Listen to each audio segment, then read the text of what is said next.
দেখেন, এ সময় অনেক মানুষ কম্বলের নিচে বাড়ি ঘরে অবস্থান করছেন, চায়ের দোকানে চা খাচ্ছেন, পান খাচ্ছেন, অনেকে অনেক কাজে ব্যস্ত রয়েছেন, নিয়োজিত রয়েছেন। আল্লাহ তাআলা আমাদেরকে মেহেরবানি করে আজকে কোরআনের বাগানে, কোরআনের মাহফিলে আসার সুযোগ করে দিয়েছেন। এই জন্য আবার শুকর আদায় করে সবাই বলি, ইয়া রব্বি লাকাল হামদু কামা ইয়ানবাগি লিজালালি ওয়াজহিকা ওয়া আযীমি সুলতানিকা। অসংখ্য গণিত বেহিসাব বেশুমার দরুদ সালাম পেশ করছি বিশ্ব মানবতার মুক্তির দূত, রাহমাতুল লিল আলামিন, শফিউল মুযনিবিন, রাউফুর রহিম, সরকার দু আলম, নূরে মুজাসসাম, ফখরে আদম, সাইয়্যিদুস সাকলাইন, সাইয়্যিদুল কওনাইন, বিশ্ব নবী, আখির নবী, নবীদের নবী, নবী কুল শিরোমণি হযরত মুহাম্মদুর রাসূলুল্লাহ সাল্লাল্লাহু আলাইহি ওয়াসাল্লামের রওজা পাকে আগত সমবেত সর্বস্তরের মুসল্লিয়ানে কেরাম, মুরব্বিয়ান ইজাম এবং শ্রোতাবৃন্দদেরকে আমার অন্তরের অন্তঃস্থল থেকে জ্ঞাপন করছি মুবারকবাদ। পর্দার আড়ালে থাকা মা বোনদেরকেও জ্ঞাপন করছি মুবারকবাদ। আল্লাহ পাক রব্বুল আলামিনের ফজল করম যদি আমাদের উপর জারি হয়, রাসূল করিম সাল্লাল্লাহু আলাইহি ওয়াসাল্লামের মুহাব্বতের ফয়েজ যদি আমাদের উপর জারি হয়, তাহলে সংক্ষিপ্ত সময়ে কিছু বিষয় নিয়ে আলোচনা করার জন্য চেষ্টা করব বিইذنিল্লাহ, বিফদলিল্লাহ, ইনশাআল্লাহ। আপনারা সবাই একটু দোয়া করবেন। আসলে আমি কোনো আলোচক নয়, আলোচনা করার জন্য, ওয়াজ করার জন্য আসি নাই, আপনাদের কাছ থেকে দোয়া নেওয়ার জন্য এসেছি। সবাই একটু দোয়া করবেন তো ইনশাআল্লাহ। যে আলোচনাটুকু আমি চয়ন করেছি তার শিরোনাম দিয়েছি নবীজির বাসায় যারা নবীর উম্মত নয়। আলোচনার শিরোনাম, হেডিং, বিষয় হচ্ছে নবীজির পবিত্র জবানের ভাষায় যারা রাসূলের উম্মত নয়।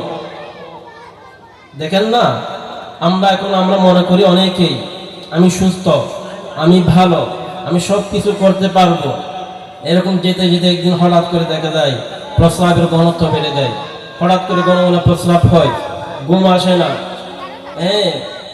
বিভিন্ন ধরনের অশান্তি বেড়ে যায়। কিন্তু এর আগে আমি মনে করেছিলাম আমি সুস্থ, আমি সব কিছু পারবো, সব কিছু খেতে পারবো, আমার জন্য কোনো বাধা নাই। হঠাৎ করে যখন একটা আপনি পরীক্ষা দিলেন, পুরো বডি যখন আপনি চেক করলেন, তখন সাথে সাথে আপনার ধরা পড়লো যে 300-র উপরে ডায়াবেটিস বেড়ে গেছে, ও নিজেও জানে না। 300-র উপর প্রেশার বেড়ে গেছে, জানে না। অনুরূপ ভাবে এখন আমরা মনে করছি যে নামাজ পড়লাম, টুপি দিলাম, দাড়ি রাখলাম, জুব্বা, টুপি, অনেক কিছু আছে, মনে করি আমি ইমানদার, আমি ওয়াইস, আমি খতিব, আমি শিক্ষক, আমি অনেক কিছু মনে করি। কিন্তু ভিতরে ভিতরে যা আপনার ইমান চলে যাচ্ছে, রাসূলের পবিত্র জবানের ভাষায় যে আপনি রাসূলের উম্মত নয়, সেটা স্পষ্ট হয়ে যাচ্ছে। কাল কিয়ামতের ময়দানে রাসূলের সুপারিশ ছাড়া, রাসূলের মুহাব্বত ছাড়া আমাদের কোনো উপায় থাকবে না। এখন মনে করেন হরিমাকের মধ্যে একটা মেলা মেজবানোর আয়োজন করছি, বেগুন মেলা হার মেজবান যেতে যায়, একবারে নারী, একবারে মানুষ, বেগুন হার, বুড়া বুড়া ছোট বড় বেগুন মেলা হেলে এসছে। হঠাৎ করে মেজবান হাত দেখি অমুক অমুক মেহমান আসতে পারবেন না, অমুক অমুক ব্যক্তি আমার মেজবান আসতে পারবেন না, আপনারা মেজবান খেতে পারবেন না, ভাত খেতে পারবেন না, পানি খেতে পারবেন না, আমার এই প্রোগ্রাম থেকে আপনারা চলে যান, আপনাদেরকে এলো করা হবে না। ঠিক কাল কিয়ামতের ময়দানে রাসূল করিম সাল্লাল্লাহু আলাইহি ওয়াসাল্লাম কিছু কিছু ব্যক্তিকে বলবে, যাও, দূর হয়ে যাও, এখান থেকে তাড়িয়ে যাও, আমার চক্ষু থেকে তোমরা দূর হয়ে যাও। দুনিয়ার জীবনে তোমাদেরকে আমি যে সমস্ত বিষয়গুলো করার জন্য করেছিলাম, বলেছিলাম, তোমরা সেই বিষয়গুলো করো নাই। যে বিষয়টাকে আমি নিষেধ করেছি, তোমরা বারবার করার জন্য চেষ্টা করেছো, ঠিক কিনা? আমি এখানে যে কিতাবগুলো, যে বিষয়গুলো নোট করেছি, প্রায় 16টি বিষয়, 16টি কারণ, 16টি দোষ, 16টি অপরাধ আমি এখানে দেখতে পাচ্ছি। যে দোষগুলো আমাদের ভিতরে থাকলে রাসূলের ভাষায় আমরা রাসূলের উম্মত নই। বলুন না, আউযু বিল্লাহি মিন যালিক। আউযু বিল্লাহি মিনাশ শাইতানির রাজীম। বিসমিল্লাহির রাহমানির রাহিম। لقد من الله على المؤمنين إذ بعث فيهم رسولا আল্লাহ পাক রব্বুল আলামিন বলেন, ও আমার বান্দারা, ও বিশ্ববাসীরা, তোমরা জেনে রাখো আমি তোমাদেরকে নিয়ামত দিয়েছি, আমি তোমাদেরকে অনুগ্রহ করেছি, আমি তোমাদেরকে অনেক দয়া করেছি, মেহেরবান করেছি। তার মধ্যে সবচেয়ে বড় নিয়ামত হলো তোমাদের মধ্য থেকে আমি একজন নবী রাসূল প্রেরণ করেছি। সুবহানাল্লাহ। আর এলাকা তুমি যখন মেম্বার নির্বাচিত হয় আর গৌরব আর সম্মান চেয়ারম্যান নবী আর এলাকা তোর দয় আর সম্মান এমপিও যদি আর এলাকা তোর দয় আর সম্মান, মন্ত্রীও যদি আর এলাকা তোর দয় আর সম্মান। কোন চেয়ারম্যান, কোন মেম্বার, কোন এমপি, কোন মন্ত্রী নয়, স্বয়ং প্রধানমন্ত্রী যদি সুন্দরবন থেকে নির্বাচিত হয়, তা আমাদের সম্মান কিনা? রাসূল করিম সাল্লাল্লাহু আলাইহি ওয়াসাল্লামকে নবীদের নবী, নবী কুল শিরোমণি, বিশ্ব নবী, শুধু মানুষের নবী নয়, শুধু দানবের নবী নয়, প্রায় পশু থেকে শুরু করে সমস্ত সৃষ্টিকুলের নবী হিসেবে আমাদের রাসূলকে আমাদের সব জাতি থেকে তিনি রাসূল হিসেবে প্রেরণ করেছেন। জিন্নাত থেকে রাসূল প্রেরণ করেন না, তো অন্য একটা জাতি থেকে, পশু থেকে আল্লাহ রাসূল প্রেরণ করেন নাই, রাসূল নির্বাচন করেন নাই। আমাদের মতো মানে সিরতে, সুরতে, শেখর সুরতে আমাদের মতো একজন মানুষ আমাদের জাতি থেকে আল্লাহ রাসূলকে প্রেরণ করেছেন। তবে আমাদের মতো সাধারণ মানুষ নয়। কুল ইন্নামা আনা বাশারুন মিসলুকুম, যে একটা বিষয় আছে থাক, আমি যেটা বোঝাতে চাচ্ছি, আমাদের সব জাতি থেকে, পুরুষ জাতি থেকে, মানব জাতি থেকে রাসূল প্রেরণ করে আল্লাহ তাআলা আমাদেরকে কি করেছেন? অনুগ্রহ করেছেন। সুবহানাল্লাহি ওয়া বিহামদিহি সুবহানাল্লাহিল আযীম। কাল কিয়ামতের ময়দানে রাসূল করিম সাল্লাল্লাহু আলাইহি ওয়াসাল্লাম সিজদায় পড়ে যাবেন, যতক্ষণ পর্যন্ত আমার একজন উম্মতকে আমি জাহান্নাম থেকে জান্নাতে নিতে পারবো না, ততক্ষণ পর্যন্ত আমি রাসূল মাটি থেকে আমার মাথা মুবারক উত্তোলন করব না। সমস্ত মানুষকে রাসূল করিম সাল্লাল্লাহু আলাইহি ওয়াসাল্লাম দেখে দেখে পরিচয় দিবেন, ইনি আমার উম্মত, এর মুখে দাড়ি ছিল, এটা আমার উম্মত, ইনি সুন্নাহ মোতাবেক অনুসরণ করেছে, ইনি আমার উম্মত।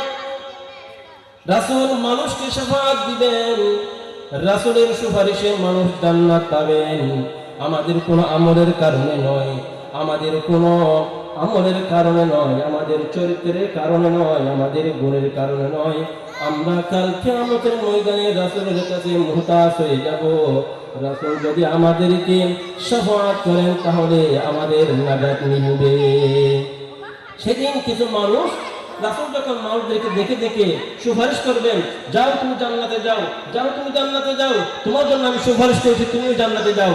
ওদিক থেকে কিছু মানুষ থাকবে, ইয়া রাসূলুল্লাহ, ইয়া হাবিবাল্লাহ, আমার জন্য একটু সুপারিশ করেন না, আমার কি যে অবস্থা, আমার গান আমার কি হয়ে যাচ্ছে, আমার মাথা পর্যন্ত উঠে যাচ্ছে, আমার জিহ্বা বের হয়ে যাচ্ছে, মগজ গরমে গট গট করে মগজ কি সিদ্ধ হয়ে নাক দিয়ে বের হয়ে যাচ্ছে। ওই মুহূর্তে রাসূলের সুপারিশ ছাড়া আমাদের কোনো উপায় থাকবে না। কিন্তু সেদিন রাসূল বলবেন, যাও, দূর হয়ে যাও, এখান থেকে দূর হয়ে যাও, তোমার জন্য আমার কোনো সুপারিশ থাকবে না। তারা খারাপ, তারা হলেন ওই সমস্ত লোক। আমার হয়তো সময় বেশিক্ষণ হবে না, আমি প্রথমে কি করব, কারণগুলো বলে দেব, এরপরে যদি সময় পাই আমি ব্যাখ্যা করব, অথবা অন্য কোনোদিন যদি সুযোগ হয় আমি সেই পয়েন্টগুলো নিয়ে আলোচনা করার জন্য চেষ্টা করব। দয়া করে মেহেরবান করে মুরব্বী কল বা একটু মনোরায় বলার চেষ্টা করিবেন। নবীজির বাসায় যারা নবীর উম্মত নয়, তার মধ্যে এক নম্বর ওদিকে যারা সুন্নত থেকে বিমুখ হবে, যারা সুন্নত থেকে বিমুখ হবে, অর্থাৎ বাংলা হতে যারা সুন্নত অনুসরণ ন করিব, যারা সুন্নত মোতাবেক নচলিব। তুমি আবার যখন চাই এক নম্বর কি, যারা সুন্নত মোতাবেক কি নচলিব। দুই নম্বর ওই দেখি যারা প্রতারণা করিব, মানুষের লাই ধোঁকা দিব, মানুষের সাথে ধোঁকাবাজি করিব। যে সমস্ত মানুষ তার উপর বাইরের সাথে, মানুষের সাথে সমাজে ধোঁকাবাজি করবে, প্রতারণা করবে, তারা রাসূলের উম্মত নয়। আমি প্রত্যেকটি বিষয়ে হাদিস শরীফ আনবো ইনশাআল্লাহ। যদি আর আদিত্য সময় যদি নষ্ট হয়ে যায়, সময় যদি জার্গত হয়, আর আলোচনায় কাজে বই তাহলে যদি দুশ্চিন হয়ে গেলে বলে 1 নম্বর হইলে কি যারা সুন্নত মোতাবেক নসরিব, সুন্নতুল বিন করব, সুন্নত পরিহার করিব, সুন্নতের উপর অন্য কিছুর প্রাধান্য দিব, এবার রাসূলের উম্মত নয়। এবার রাসূলের কি নয়? রাসূলের উম্মত নয়। 2 নম্বর, যে মানুষ অন্যায় প্রতারণা করিব, ধোঁকাবাজি করিব, এবার রাসূলের উম্মত নয়। 3 নম্বর, যে সমস্ত মানুষ কি করিব, যে সমস্ত মানুষ উলামায়ে কেরামের সম্মান করবে না, উলামায়ে কেরামদেরকে যারা বেইজ্জত করবে, লাঞ্ছিত করবে, অপমানিত করবে, অপদস্থ করবে, পদদলিত করবে, বেহরমত করবে, এরা কখনো রাসূলের উম্মত বলে পরিগণিত হতে পারবে না। এরপরে আরেকটা হইল, যে সমস্ত মানুষ বিভিন্ন মাধ্যমে ভাগ্যের কি করবে, ভালো মন্দ যাচাই করবে, অর্থাৎ তকদিরের ভালো মন্দ কি করিব, যাচাই করিব। বিভিন্ন মাধ্যমে মানুষ ভাগ্য কি করে, বিবেচনা করে, ভালো মন্দ যাচাই করে।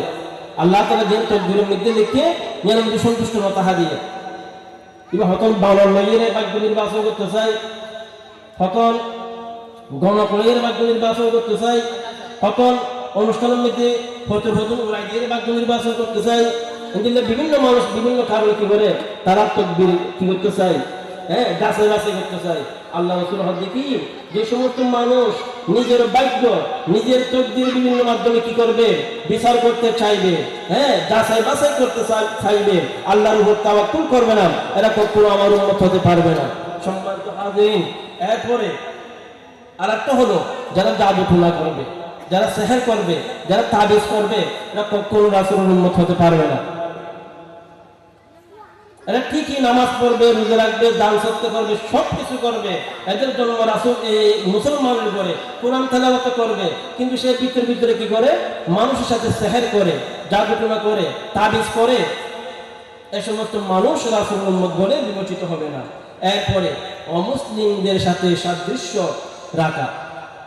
আপনি মুসলমান, আপনার কাছে সবকিছু আছে, আপনার কাছে কোরআন আছে মানে হলো আপনার কাছে সবকিছু আছে, আপনার কাছে কোনো নীতি, আপনার কাছে সমাজনীতি, ব্যবসা নীতি, রাষ্ট্রনীতি, রাজনীতি, সমাজনীতি, সমস্ত কিছু নীতি আপনার কাছে কিন্তু আছে। এরপরে যদি আপনি বাহির থেকে কিছু নীতি কি করতে চান, আমদানি করতে চান, কোনো কালচার, কোনো সংস্কৃতি যদি আপনি কি করতে চান, অনুসরণ করতে চান রাসূলের, মুসলমানের সংস্কৃতি বাদ দিয়ে, তাহলে আপনি রাসূল মুসলমান থেকে, উম্মতে মুহাম্মদী থেকে খারিজ হয়ে যাবেন। সম্মানিত হাজিরিন, এভাবে করে প্রায় 16টি। এরপরে 7 নম্বর হলো নারী পুরুষের, পুরুষ নারীর সাদৃশ্যতা অবলম্বন করা। নারী পুরুষের কাপড় পরবে, পুরুষ নারীর কাপড় পরবে।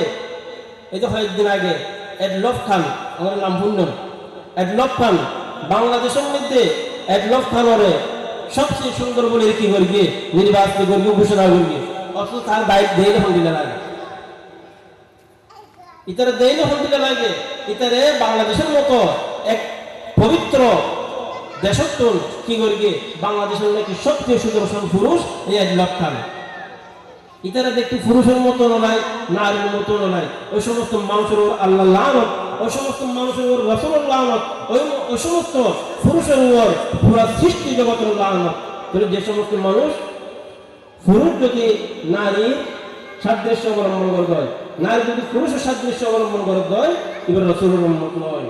এরপরে মুসলমানের বিপক্ষে অস্ত্র ধারণ করা, মুসলমানের বিরুদ্ধে অবস্থান করা, মুসলমানের বিরুদ্ধে ষড়যন্ত্র করা, এই কিন্তু রাসূলের উম্মত থেকে খারিজ হয়ে যাবে। এরপরে স্ত্রীকে স্বামীর বিরুদ্ধে প্ররোচিত করা। আমাদের সমাজে কিছু স্ত্রী আছে, বিশেষ করে প্রবাসী করার স্ত্রী, এছাড়া মার্কেটিং করিব, বিভিন্ন কিছু কিনিব, গড়িয়ে পার্শ্ববর্তী স্ত্রী, পার্শ্ববর্তী ভাবি, পার্শ্ববর্তী যেটা আছে শেয়ার করিব, তখন এবার তোর স্বামীর প্রতি বেতিশা জাগই, এটা কেউ যাগো, অতিষ্ঠ কেউ জাগই, অমুকতা অমুক স্ত্রী রে মার্কেটিং করার নিয়াম লজের হানিমুন নিজার আরকান দেন, প্রতি মাসের মধ্যে প্রতি বছরের মধ্যে গিফট দেন, তুমি আর কি দিও, হয়ে নেবে নিজের স্বামীর প্রতি কেউ দেবই, অতিষ্ঠ দেবই। আল্লাহ কি কোন স্ত্রীর যদি কোন স্বামীর বিরুদ্ধে কি করা হয়, প্ররোচিত করা হয়, এবার রাসূলের উম্মত তুল হারিস দেবই, বেগুন হন নাউযু বিল্লাহি মিন যালিক। সম্মানিত হাজিরিন, রাসূল করিম সাল্লাল্লাহু আলাইহি ওয়াসাল্লাম একদিন বাজারের মধ্য দিয়ে যাচ্ছিলেন। হঠাৎ করে তিনি দেখতে পেলেন একজন ক্রেতা কিছু শস্যদানা বিক্রি করার জন্য আনলেন। তিনি সেখানে গেলেন, তিনি ওখানে হাত দিলেন। রাসূল করিম সাল্লাল্লাহু আলাইহি ওয়াসাল্লাম বললেন, হে বিক্রেতা, তুমি কি জিনিস বিক্রি করার জন্য এনেছো? সে বলল, আমি এই দানাগুলো বিক্রি করব। রাসূল করিম সাল্লাল্লাহু আলাইহি ওয়াসাল্লাম হাত দিলেন, হাত প্রবেশ করালেন। উপরে দেখতেছে খুব সুন্দর করে সাজিয়ে গুছিয়ে রেখেছে, কিন্তু ভিতরে কিছু পচা, ভিতরে কিছু নষ্ট জিনিস লুকিয়ে রেখেছে। রাসূল বললেন, হে বিক্রেতা, তুমি যদি এভাবে আমার উম্মতের সাথে ধোঁকাবাজি করো, প্রতারণা করো, তাহলে তুমি আমার উম্মত থেকে হাদিস হয়ে যাবে। নাউযু বিল্লাহি মিন যালিক। এরপরে রাসূল করিম সাল্লাল্লাহু আলাইহি ওয়াসাল্লাম বলেন, অমুসলিমদের সাথে সাদৃশ্য রাখা। লাইসা মিন্না মান তাশাব্বাহা বিগাইরিনা, লা তাশাব্বাহু বিল ইয়াহুদি ওয়ালা বিন নাসারা, فإن تسليم اليهود الإشارة بالأصابع وتسليم النصارى الإشارة بالأكف। যে ব্যক্তি অমুসলিমদের সাথে সাদৃশ্য রাখে সে আমার উম্মতের অন্তর্ভুক্ত নয়। তোমরা ইহুদি খ্রিস্টানদের সাথে সাদৃশ্য অবলম্বন করো না, তোমরা তাদের বিরোধিতা করো। কারণ ইহুদিদের অভিবাদন হলো আঙ্গুল দ্বারা ইশারা করা, good evening, good night, good afternoon বলা, হ্যালো বলা। সুতরাং তোমরা যখন ফোন আলাপ করবে তখন হ্যালো না বলে আসসালামু আলাইকুম রাহমাতুল্লাহ বলো। যখন তোমরা কোনো ভাইয়ের সাথে দেখা হবে আসসালামু আলাইকুম রাহমাতুল্লাহ বলো। যেহেতু ইহুদিরা হাত দিয়ে কি করে? ইশারা করে। তোমরা হাত দিয়ে ইশারা না করে good evening, good afternoon, good morning, good night না বলে আসসালামু আলাইকুম রাহমাতুল্লাহ বলো। তাহলে তোমাদের উপর শান্তি রহমত বর্ষিত হবে। আর যদি তোমরা তাদের সাথে সাদৃশ্য অবলম্বন করো, কিয়ামতের ময়দানে আল্লাহ তাআলা তোমাদেরকে তাদের অন্তর্ভুক্ত করে দিবেন, তাদের সাথে হাসর নাসর করে দিবেন। সম্মানিত হাজিরিন, কাল কিয়ামতের ময়দানে আল্লাহ পাক রব্বুল আলামিনের ইশারায় রাসূল করিম সাল্লাল্লাহু আলাইহি ওয়াসাল্লাম কতিপয় মানুষকে উম্মত নয় বলে দাবি করবেন। তারা কারা? ওই সমস্ত মানুষ, যে সমস্ত মানুষ জালেমদেরকে সহযোগিতা করে, যে সমস্ত মানুষ স্বৈরাচারের পক্ষে নেই, যে সমস্ত মানুষ স্বৈরাচারকে সাপোর্ট দেয়। কাল কিয়ামতের ময়দানে ওরা হাউজে কাউসার থেকে পানি পান করার জন্য আসবে, কিন্তু রাসূল তাড়িয়ে দিবেন। আবার তারা আসবেন সুপারিশের জন্য, রাসূল তাদেরকে তাড়িয়ে দিবেন। বলবেন, দুনিয়ার জীবনে আমার কিছু উম্মত অত্যাচারিত হয়েছিল, মাজলুম হয়েছিল, তুমি মাজলুমের পক্ষ না নিয়ে তুমি জালেমের পক্ষ নিয়েছো, এই জন্য তুমি ইসলাম থেকে হারিস হয়ে গেছো, তুমি উম্মতে মুহাম্মদী থেকে হারিস হয়ে গেছো। রাসূল করিম সাল্লাল্লাহু আলাইহি ওয়াসাল্লাম বলেন, ইসমাউ হাল সামি'তুম আন্নাহু সায়াকুনু বা'দি উমারা'উম ফামান দাখালা আলাইহিম ফাসাদ্দাকহুম বিকাযবিহিম وأعانه على ظلمهم فليس مني ولست منه وليس بوارد علي الحوض ومن لم يدخل عليهم أو كما قال عليه الصلاة والسلام। সম্মানিত হাজিরিন, আমরা আজকে একটা সিদ্ধান্ত নেব যে বিষয়গুলো বললাম এগুলো যদি আমি মাহফুজের ভিতরে থাকে, আপনারা যারা শ্রোতা মণ্ডলী আসছেন এখানে আপনাদের ভিতরে যদি থাকে, তাহলে আমাদেরকে এগুলো কি করতে হবে? পরিহার করতে হবে। এগুলো আমাদের চরিত্র থেকে ডিলিট করতে হবে, এগুলো থেকে আমাদের বেরিয়ে আসতে হবে। আল্লাহ পাক রব্বুল আলামিন কাল কিয়ামতের ময়দানে যদি আমাদের কাছ থেকে যারা যারা পরিমাণ হিসাব নেন, তাহলে আমরা আমাদের কোনো আমলের কারণে, চরিত্রের কারণে, কোন গুণের কারণে আমরা জান্নাত পাবো না। আমাদেরকে জান্নাত পেতে হলে, নাজাত পেতে হলে রাসূলের সুপারিশ লাগবে। রাসূলের সুপারিশ ছাড়া আমরা জান্নাত পাবো না।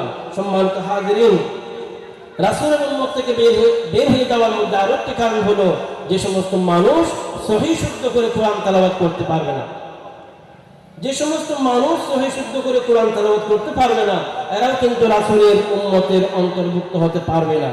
রাসূল বললেন, আন নবী হুরায়রা রাদিয়াল্লাহু তাআলা আনহু قال قال رسول الله صلى الله عليه وسلم ليس منا من لم يتغن بالقرآن হযরত সাইয়্যিদুনা আবু হুরায়রা রাদিয়াল্লাহু তাআলা আনহু থেকে বর্ণিত, তিনি বলেন রাসূল করিম সাল্লাল্লাহু আলাইহি ওয়াসাল্লাম বলেন, যে ব্যক্তি সুন্দর করে সহিহ শুদ্ধ করে তাসবিহ সহকারে রাসূল করিম সাল্লাল্লাহু আলাইহি ওয়াসাল্লাম যেভাবে বলেছেন, যেভাবে পড়েছেন, যেভাবে তেলাওয়াত করেছেন, সেভাবে যদি কোরআন তেলাওয়াত করতে না পারে তাহলে সে রাসূলের উম্মত বলে গণ্য হতে পারবে না।